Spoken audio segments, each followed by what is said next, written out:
Assalamualaikum warahmatullahi wabarakatuh. Jumpa lagi di video kali ini, masih lanjutan di video sebelumnya, yaitu masih topik masalah bekantan. Bekantan dalam bahasa Latin yang pernah kita bahas kemarin, Nasalis larvartus. Jadi saya berada di hutan mangrove, khususnya ada di kawasan ini pohon Soneratia. Jadi jenis pohon Soneratia ini kesukaan daripada bekantan. Jadi bentuk daripada daunnya. Jadi orang kalau yang ada yang mengatakan bahwa jenis ini adalah perpa. Jadi dalam bahasa Latin adalah Soneratia. Di sini di hutan mangrove center atau kawasan Somber ini ada ovata, ada Cassiolaris, dan ada juga Soneratia alba. Khusus untuk di sini kayaknya ini Soneratia alba. Ini saya akan mencoba daunnya apa sih rasanya, kenapa mereka suka dengan bekantan suka dengan daun ini. Saya coba sekali aja. Ternyata asam. Jadi bekantan ini suka daun-daun yang muda, rasanya asam. Kalau buahnya saya pernah coba sebenarnya. Jadi pengganti daripada untuk cacapan sambal itu pakai, coba saja dengan buah Soneratia. Ketika kita membakar ikan bakar, mencoba dengan buah Soneratia, barangkali itu bisa dicoba oleh Bapak Ibu sekalian. Ternyata memang bekantan ini sukanya memang sukanya daun-daun muda, terutama adalah Soneratia. Ada lagi yang selain Soneratia, biasanya bekantan ini ada di atas pohon Avicennia alba. Jadi Avicennia ini kalau saya rasanya sedikit agak sepet, tapi kalau ini asam seperti apa ya, saya merasakan.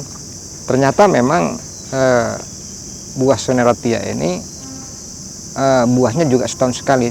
Cuman sayang yang berada di kawasan mangrove center ini sudah mulai terjadi pengeringan akibat sedimentasi juga terlalu tinggi. Jadi kelemahan Soneratia ini, apabila terjadi sedimentasi terlalu tinggi, dia akan menutupi daripada akar-akar nafas. Jadi akar nafas ini mempunyai ciri khusus, mereka mempunyai akar nafas. Akar nafas ini yang timbul dari lahan tanah ke atas, jadi lancip gitu. Apabila ini tanaman ini atau pohon mangrove ini tertutup, ini bisa menyebabkan keringan. Jadi rata-rata pohon Soneratia yang ada di sini ini besarannya diameter kurang lebih 60 cm. 60 cm saya perkirakan usia daripada pohon tersebut kira-kira 80 tahun, 90 tahun. Bayangkan saja untuk membesarkan suatu pohon mangrove ini cukup luar biasa lamanya.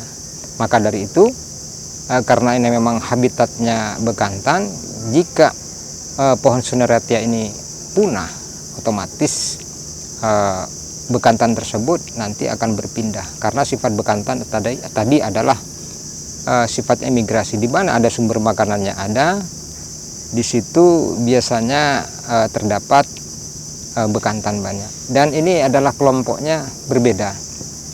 Tadi sempat saya melihat bagaimana bekantan satu kelompok itu menyeberang. Jadi nunggu aman, biasanya induk dulu atau pejantan yang lain ada yang memulai. Maka dari itu, mari tengok bekantan yang nyebrang ini. Sahabat-sahabatku semua, kita akan sedikit banyak memberikan suatu informasi bahwa bekantan yang biasa disebut monyet hidung mancung ini di kawasan Teluk Balikpapan dan kawasan Sungai Somber ini banyak ditemui. Area tersebut adalah memang tempatnya kawasan bekantan. Jadi bekantan ini sering ditemui dan banyak sekali memakan daun-daun yang masih muda dan buah yang belum matang alias masih mentah. Justru bekantan tidak menyukai atau tidak suka dengan buah yang sudah matang. Ya, alasannya mungkin mereka menghindari daripada yang menyebabkan proses pencernaannya nanti akan terganggu. Ini bekantan, dan informasi ini saya pernah mendengar langsung dari dulu peneliti primata, yaitu namanya Stan Lota. Itu dulu beliau pernah meneliti suatu bekantan di area Teluk Balikpapan sini. Saya mendengar langsung informasi ketika saya dulu baru memulai melakukan observasi tentang masalah mangrove. Jadi bekantan ini sifatnya juga pemalu. Ketika kita mau mendekati aja bekantan tersebut, mereka sudah hanya memberikan punggungnya saja, tidak pernah memberikan keadaan mendekat seperti itu. Berbeda dengan primata lainnya atau monyet-monyet kera biasa.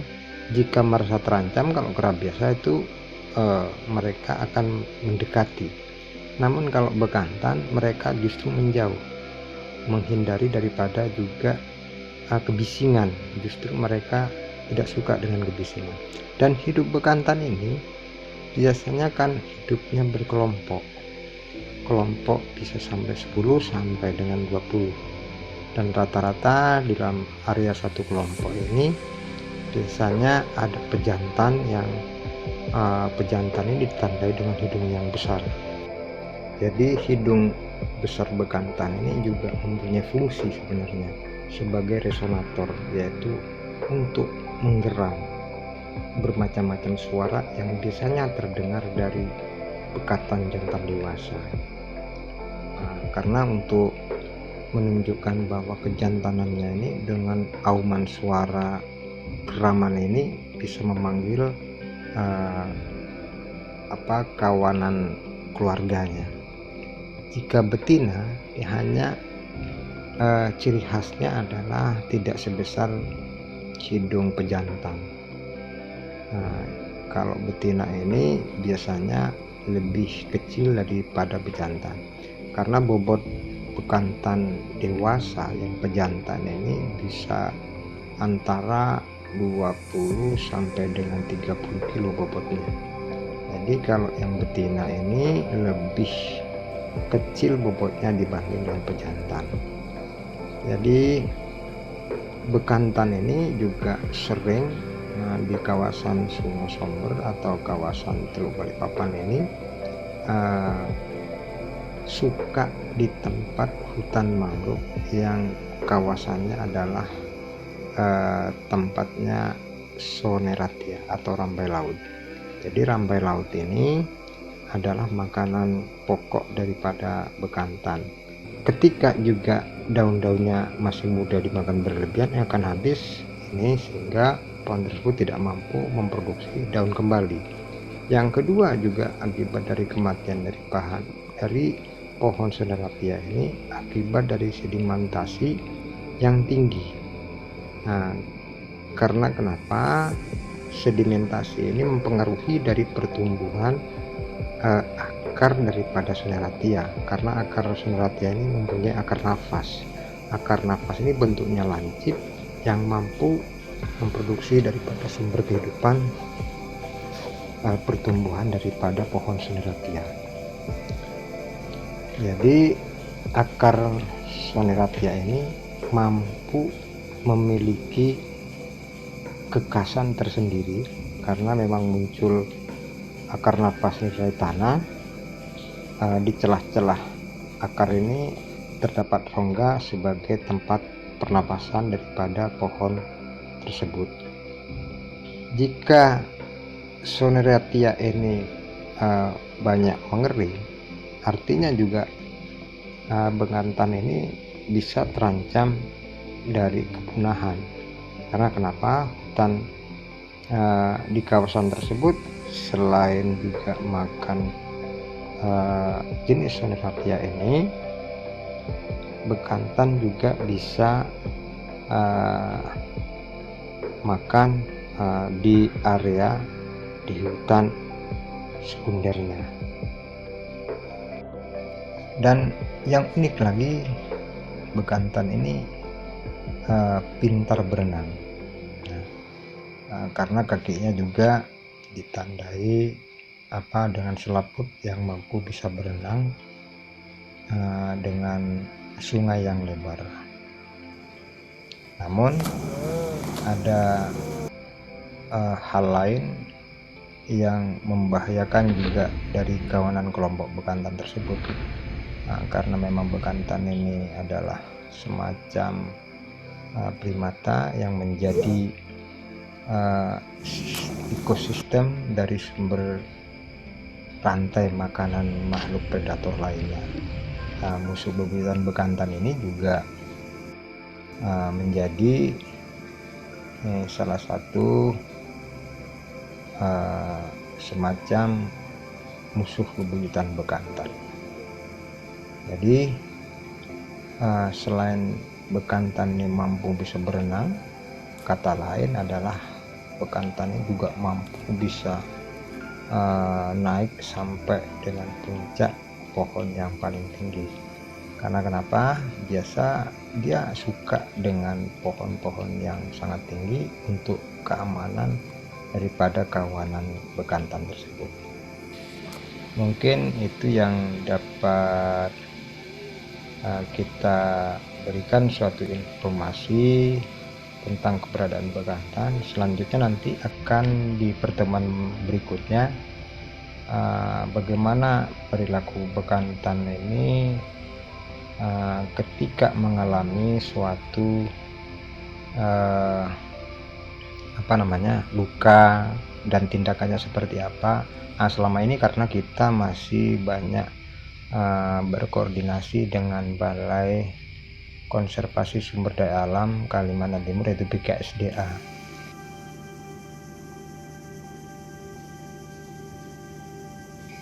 Dengan demikian kita nanti akan di video selanjutnya akan menampilkan suatu beberapa bekantan.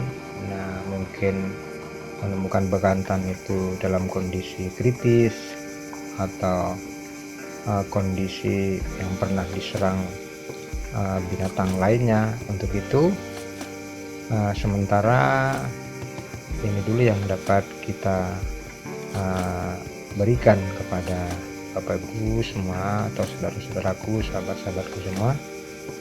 Barangkali ini bisa bermanfaat. Jika bermanfaat, silahkan bisa like di video channel ini agar dapat bisa memberikan informasi di video-video selanjutnya. Terima kasih.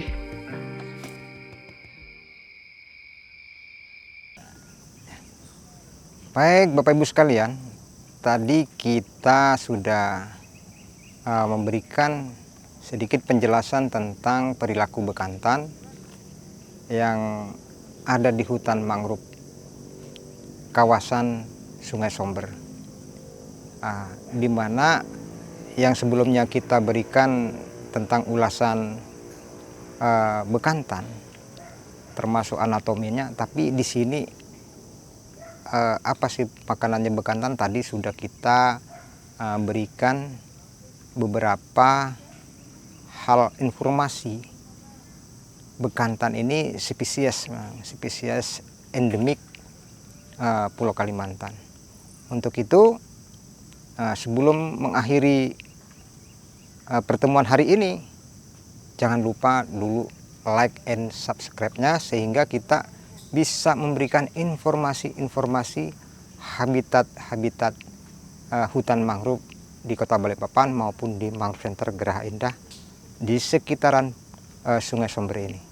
Demikian saya tutup. Wabillahi taufik wal hidayah. Assalamualaikum warahmatullahi wabarakatuh.